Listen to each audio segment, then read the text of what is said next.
ہماری آج کی گفتگو کا موضوع ہے اصلاح نفس اور رمضان۔ اللہ پاک نے جناب سیدنا آدم علیہ السلام سے انسانوں کا جو سلسلہ جاری فرمایا، وہ بڑھتے بڑھتے اب تقریباً 6.5 ارب انسان دنیا میں پائے جاتے ہیں، کم و بیش۔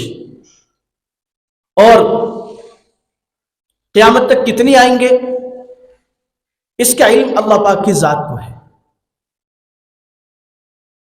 جب اللہ تعالیٰ نے انسانوں کو پیدا کیا ہے تو اللہ تعالیٰ نے ان کو مقصد دے کے بھیجا، اور وہ مقصد صرف اور صرف یہ ہے کہ انسان اللہ کی بندگی کر کے آئے۔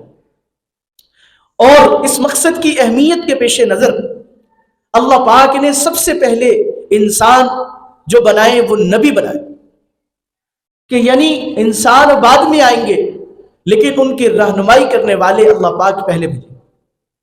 سب سے پہلے پیغمبر بھی حضرت آدم علیہ السلام ہیں، اور سب سے پہلے انسانوں کی ہدایت کے لیے نبی بن کر آنے والے بھی جناب سیدنا آدم علیہ السلام۔ اس سے ہم اس بات کا اندازہ لگا سکتے ہیں کہ اللہ پاک نے جو انسان کی اصلاح کے لیے جو نبیوں کا سلسلہ جاری فرمایا وہ کتنی اہمیت کا حامل ہے۔ اور اصلاح نفس جو ہے یعنی انسان کی اصلاح، فرد کی اصلاح اگر ہو جائے تو معاشرے کی بھی اصلاح ہو جاتی ہے۔ اس لیے کہ معاشرہ بہت سارے افراد کا مجموعہ ہوتا ہے، جیسے ہم محلے میں رہ رہے ہیں جی، قبیلہ، خاندان، شہر، ملک، یہ معاشرہ کہلاتا ہے۔ اس معاشرے کی بنیاد فرد پر ہے۔ اگر فرد کو نکال دیا جائے تو معاشرہ نہیں رہتا۔ جیسے اس کی مثال یہ ہے کہ جیسے ہم جی پیسوں میں شمار کرتے ہیں زیرو، جتنے زیرو بڑھتے جاتے ہیں اتنے پیسوں کی اہمیت بڑھتی جاتی ہے۔ اگر 10 روپے ہیں تو ان کے ساتھ 1 زیرو ہے، اگر 1 زیرو اور بڑھا دیا جائے تو وہ 100 روپے بن جاتے ہیں، اور اگر 1 زیرو اور بڑھا دیا جائے تو وہ 10,000 بن جاتے ہیں، 1000 بن جاتے ہیں، پھر ایک اور زیرو بڑھا دیا جائے تو 10,000 بن جاتے ہیں، پھر ایک اور زیرو۔ لیکن اگر اسی سے ایک کا ہندسہ ہے اس کو نکال دیا جائے تو پھر اگر ہزاروں زیرو بھی بڑھا دیے جائیں گے تو وہ بے معنی ہوں گے۔ تو اسی طرح اگر معاشرے سے فرد کو نکال دیا جائے تو وہ معاشرہ نہیں رہے گا بلکہ جنگل بن جائے گا۔ اس لیے اسلام نے خاص طور پر فرد کی اصلاح کی بہت زیادہ تلقین کی ہے۔ قرآن کریم میں ایک جگہ پہ اللہ جل شانہ نے ارشاد فرمایا، یا ایھا الذین آمنوا علیکم انفسکم لا یضرکم من ضل اذا اہتدیتم۔ اس آیت کا مفہوم یہ ہے کہ اگر تم خود اپنی اصلاح کی فکر کر لو، اپنی اصلاح کر لو، تو لا یضرکم من ضل اذا اہتدیتم، پورا معاشرہ تمہارے خلاف ہو جائے تب بھی تم میں ذرا برابر بھی نقصان نہیں پہنچا سکتا۔ فرد کی اصلاح اتنی اہمیت کی حامل ہے کہ اگر ایک انسان ٹھیک ہو جائے، اور یہ بہت سے موقعوں پہ دیکھا جاتا ہے کہ اگر ایک انسان حق پر ہو، صحیح راستے پر ہو، تو اس کے مقابلے میں آنے والے ہزاروں انسان اس کا مقابلہ نہیں کر سکتے۔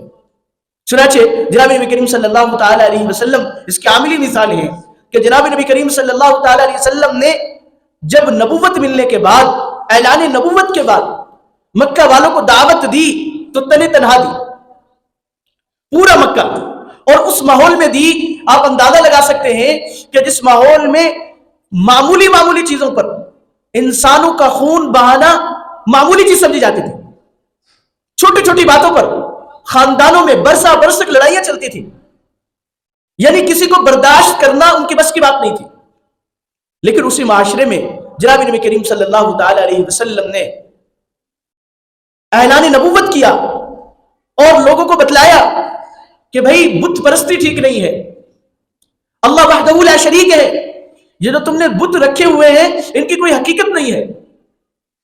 آپ علیہ الصلوۃ والسلام اکیلے تھے، تنے تنہا تھے، لیکن پورے معاشرے کا مقابلہ کیا، اور پورا معاشرہ آپ علیہ الصلوۃ والسلام کی جو دعوت تھی اس کو رد نہیں کر سکتا۔